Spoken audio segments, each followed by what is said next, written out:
लोक जन socialist party के आप मुखिया हैं, क्या कहेंगे अपने समाज के लिए और अन्य समाजों को अपने पास अपने पार्टी से जोड़ने के लिए आपकी क्या पूरी रणनीति? आज के कार्य पहले तो पत्रकार साथी आप सभी को मैं बहुत बहुत धन्यवाद दूंगा कि आप लोगों ने समय निकाल के यहाँ पे आए।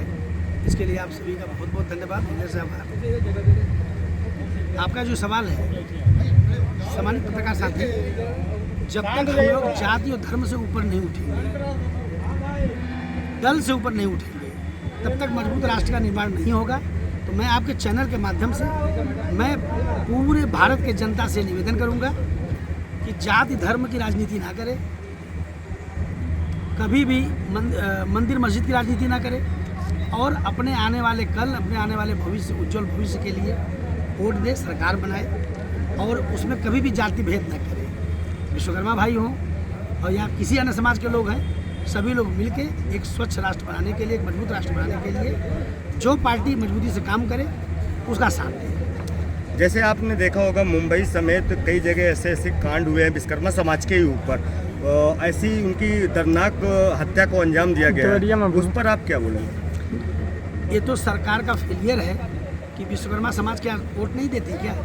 80% के ज़्यादा लोग भारतीय जनता पार्टी को वोट दिए हैं, लेकिन आज वही ज़्यादा आहत हैं, आज उन्हीं पे ज़्यादा दोष हो रहे हैं, आज उन्हीं की ज़्यादा हत्याएं हो रही हैं, उन्हीं के अधिकार छीने जा रहे हैं और उनका साथ देने के लिए, उनको न्याय दिलाने के लिए भारतीय जनता पार्टी की सरकार एकदम फेल है। लोक जन सोशलिस्ट पार्टी का मैनिफेस्टो आप क्या तैयार करके रखे हुए हैं समाज के लिए?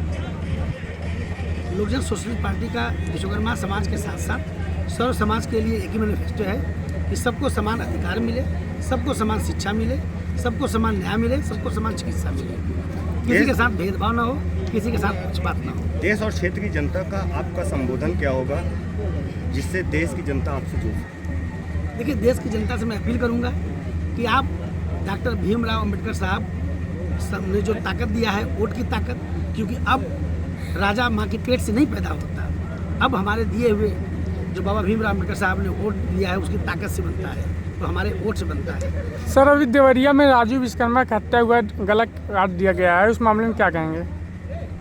अभी जो हत्या हुआ है गलत, मैंने पत्रकार साथी सवाल किए ना कि हत्याएं हो रही हैं, जिले जिले में एक घटना का समाधान हो नहीं रहेगा, दूसरी जगह घटना हो जा रहा है, ये तो सरकार का फेलियर है ना, ये तो भारतीय जनता पार्टी का फेलियर है। सर, जैसे भारतीय जनता पार्टी की सरकार है और उन्होंने अपने पहले वादे में उन्होंने कुछ दिन का समय मांगा था कि हम लोग सब सही कर देंगे और यहाँ तक कि पेट्रोल की कीमत 15 रुपये तक लाने की उन्होंने बात कही थी। अब पेट्रोल की कीमत जो है 103 रुपये है और जब एथेनॉल मिक्स नहीं है उसमें उस पेट्रोल की कीमत 167 रुपीज़ है। उस पर आप क्या कहेंगे? क्या कहीं ना कहीं आपको सरकार, जो प्रेजेंट सरकार है, वो कहीं ना कहीं क्या गुमराह कर रही है? पत्रकार साथी बड़े हंसी के साथ कहना पड़ रहा है, ये मैं नहीं कह रहा हूँ, ये आप ही लोगों की मीडिया ने दिखाया है, अमित शाह जी ने कहा है कि तो ये जुमले हैं, ये वादे तो एक जुमले होते हैं, जो ये जुमले बाजों की सरकार है। एक कहे कि इनकी कथनी और करनी में बहुत फर्क है। अगर ये वास्तव में जो आपने बात किया, ये अगर इंचार्ज है तो इस समय जब महंगा हुआ था तब पेट्रोल महंगा था, अभी तो सस्ता हो गया है ना, तो अभी सस्ता कर दे, रेट तो बढ़ा दिया फट से। अभी एथेनॉल मिक्स दे रहे हैं, केवल 20% पेट्रोल मिला रहे हैं, सारी गाड़ियाँ खराब हो रही हैं। आए दिन आपके चैनल के माध्यम से हम लोग देख रहे हैं। तो सरकार चाहे तो पेट्रोल का दाम तो गिरा सकती है, लेकिन इसके लिए कोई व्यवस्था नहीं। और सरकार को ट्राइया करना है तो सरकारी गाड़ी में पेट्रोल क्यों नहीं डलवाता है? अपनी गाड़ी में पेट्रोल क्यों नहीं डलवाते हैं विधायक, इस सरकार के विधायक, सांसद, मंत्री? वो क्यों जनता की गाड़ी में डलवा रहे हैं? तो अभी कहा गया ना, अभी सरकारी बात आया कि भाई ये ट्रायल हो रहा है, तो ट्रायल आप अपनी गाड़ी में करिए ना, जनता की गाड़ी में क्यों ट्रायल कर रहे हैं? सर, आज फतेहपुर में कार्यक्रम करने का क्या उद्देश्य है? फतेहपुर में कार्यक्रम करने का यही उद्देश्य है कि ये फतेहपुर जिला एक ऐसी धरती है जो वीरों को जन्म दिया, जहाँ के वीरों ने लड़ते लड़ते, हंसते हंसते अपने प्राणों की आहुति दे दी, तो अपने आने वाले कल के विकास के लिए दिया, विनाश के लिए नहीं दिया। आज फतेहपुर जिले के लोग देश विदेश जाके, किसी और शहर में जाके और महानगर जाके, विदेशों में जाके नौकरी करने के लिए, रोजगार करने के लिए अपने माँ बाप, अपने यार दोस्तों, अपने परिवार से मजबूर हो रहे हैं, पलायन हो रहे हैं। इस पलायन को दूर करने के लिए हम लोगों ने फतेहपुर जिले में कार्यक्रम किया कि फतेहपुर जिले के लोग लोक जन सोशलिस्ट पार्टी का विधायक लाएं, सांसद लाएं मैं वादा करता हूँ आपके चैनल के माध्यम से यही हम उद्योग लगाएंगे, यहाँ के लोगों को यही रोजगार दिया जाएगा। सर एक लास्ट सवाल है, जैसे कि राजनीतिक स्तर पर हमने देखे हो कई नेता जो हैं बीजेपी में जाकर सम्मिलित हुए, जबकि सोशल मीडिया पे साफ साफ एक वायरल वीडियो भी चलते हैं और वायरल बातें भी चलती हैं कि ये वॉशिंग मशीन की सरकार है। क्या कुछ ऐसा आगे अंदेशा है आपका कि ऐसी वॉशिंग मशीन की मशीन में किसी को जाने की ज़रूरत है? देखिए, जो पढ़े लिखे लोग हैं, जिनका स्वाभिमान अभी मरा नहीं है, जिंदा है, जो जनता के लिए आते हैं संघर्ष करने, वो वॉशिंग मशीन में नहीं जाने वाले हैं। चाहे ईडी बैठ जाए, चाहे सीबीआई बैठ जाए, चाहे जेल भेज दीजिए। जैसे डॉक्टर वीरेंद्र विश्वकर्मा चल रहे हैं ना, तो इनके ऊपर भी बराबर मुकदमे होते रहते हैं। लेकिन आपके चैनल के माध्यम से बता दें कि ये जो पिछड़ा समाज है, एससी समाज है, एसटी समाज है, मुसलमान भाई हैं, आदिवासी भाई हैं, यही यहाँ के मूल शासक हैं। इनका इतिहास है कि यही कुर्बानी दिए हैं, मलाई खाने वाले कुर्बानी नहीं दिए हैं। तो जब कुर्बानी दिए थे हमारे महापुरुष, तब इतना शिक्षा नहीं था। अब तो हमारे लोग शिक्षित हो गए हैं, तो अब कुर्बानी देने के लिए और भी मजबूती से तैयार है। और कोई वॉशिंग मशीन में नहीं जाएगा, चाहे ईडी बैठा दे, चाहे सीबीआई बैठा दे, चाहे जेल भेज दे। जैसे आपने देखा अभी पिछले दिनों में मंदिर से लेकर हर जगह कहीं ना कहीं करप्शन का मामला आ रहा है, उस करप्शन के विषय में आप क्या कहें? पत्रकार साथी करप्शन कर कौन रहा है? उन्हीं के लोग, सरकार के लोग, जिनको उन्होंने बैठाया है। जब वहाँ मुख्यमंत्री साहब जाके महीने में 4 बार बैठक करते हैं और हर एक ऑडिट करवाते हैं, हर चीज़ को देख रेख करते हैं, तो ये चोरी का उनको पता नहीं था क्या? तो मुझे तो संदेह है कि सभी मिली भगत है। अभी आपके चैनल के माध्यम से बता दें कि जो छोटे छोटे कमज़ोर लोग हैं, उन्हीं को देखिएगा, नाप देंगे, और बाकी जो चंपत राय जैसे लोग हैं, जो मजबूत मोटे लोग हैं, वो बचे रहेंगे। आपका कहने का सीधे मतलब है कि नटवर लाल हमेशा आज़ाद ही रहेंगे? बिल्कुल बिल्कुल। सरकार की मंशा पे सीधे सीधे सवाल उठता है कि सरकार की मंशा, सरकार की नीयत गरीबों, कमज़ोरों, वंचितों के लिए नहीं है, वो उद्योगपतियों के लिए है।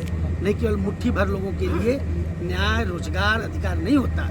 सर जैसे एक बहुत बड़ा मुद्दा है हमारी मदर ऑफ नेचर को लेकर, प्रकृति के ऊपर लेकर एक, और प्रकृति की जो संरचना है आज की डेट में कहीं ना कहीं बिगाड़ी भी जा रही है, और कुछ राजनीतिक तत्वों द्वारा कुछ विशेष जो बड़े परिवारवाद के लोग हैं और बड़े व्यापारी हैं, उनको ज़मीनें और जंगल जो अलॉट किए जा रहे हैं।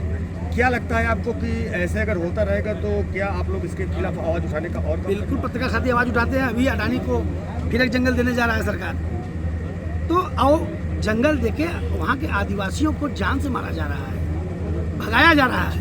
नहीं भाग रहे हैं तो उनको जान से मार दिया जा रहा है। बताइए, यही लोकतंत्र है, यही हमारे महापुरुष सपना देखे थे। तो ये सरकार उद्योगपतियों की सरकार है, लेकिन सरकार को एक चेतावनी मैं आपके चैनल के माध्यम से दूंगा, ये जनता बर्दाश्त नहीं करेगी और तुम्हारी भी पीढ़ियाँ यही घुट घुट के मरेंगी। आज अगर बारिश नहीं होता तो किसी के यहाँ बारिश नहीं होता, उद्योगपति के घर बारिश थोड़ी होता है।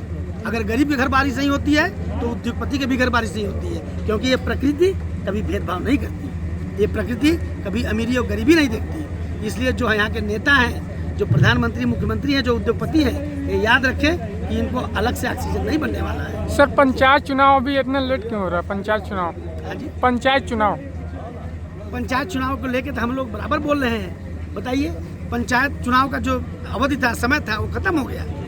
तो ये सरकार लोगों को अभी भी अपने चंगुल में फंसा के अपना सरकार बनाना चाहती है। इसलिए न्याय पंचायत, ग्राम पंचायत को पीछे ले जा रहा है, जिला पंचायत चुनाव पीछे ले जा रहा है। लेकिन हम लोग अभी भी, कोर्ट ने भी कहा है, अभी माननीय कोर्ट ने कहा है कि तुम जवाब दो कि ऐसा क्यों कर रहे हो, जब खत्म हो गया, टाइम की सीमा अवधि खत्म हो गई, तो काहे के लिए पीछे लेके जा रहे हो, उसका जवाब दो। सर ईवीएम के ऊपर आप क्या बोलेंगे? जैसे बंगाल में आपने देखा है 400 ईवीएम की समाधि बना दी गई है, 4000 ईवीएम की, और उसमें जांच भी लगी थी, उस पर आप क्या बोलेंगे? पत्रकार साथी, जिसने, ये हमारी आपकी बात नहीं है, जिस देश ने ईवीएम बनाया उस देश ने कह दिया कि ईवीएम हैक हो सकता है, उस देश ने ईवीएम का इस्तेमाल बंद कर दिया। तो बताइए, हम कूड़े कचरे वाले हैं, हम लोग क्यों यूज कर रहे हैं? तो सरकार, मैं आपके चैनल के माध्यम से ये अपील करूंगा कि सरकार को ईवीएम तुरंत बंद कर देना चाहिए, क्योंकि ईवीएम पे बार बार सवाल उठ रहा है।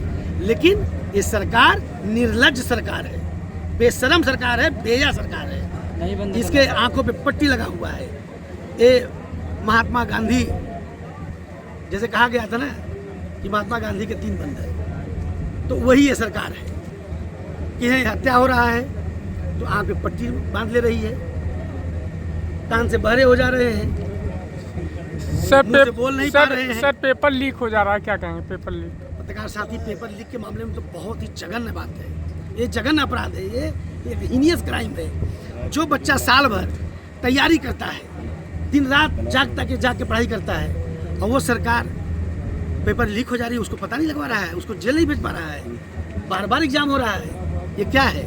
सरकार की नीयत पे सीधे सीधे सवाल खड़े होते हैं कि सरकार की नीयत, सरकार की मंशा एक गरीब के लिए, एक कमज़ोर के लिए, एक युवा के लिए साफ नहीं है। इनकी नीयत ठीक नहीं है। ये सबको आपस में लड़ा के, धर्म में बांध के, मंदिर मस्जिद करके, हिंदू मुस्लिम करके आपस में लड़वाना चाहती है और उसी पे अपना रोटी सेकना चाहती है। इसलिए आपके चैनल के माध्यम से मैं अपील करता हूँ कि लोग मंदिर मस्जिद के चक्कर में ना पड़े, हिंदू मुस्लिम के चक्कर में ना पड़े, अपने विकास के चक्कर में पड़े, अपने रोजगार के चक्कर में पड़े। बहुत धन्यवाद।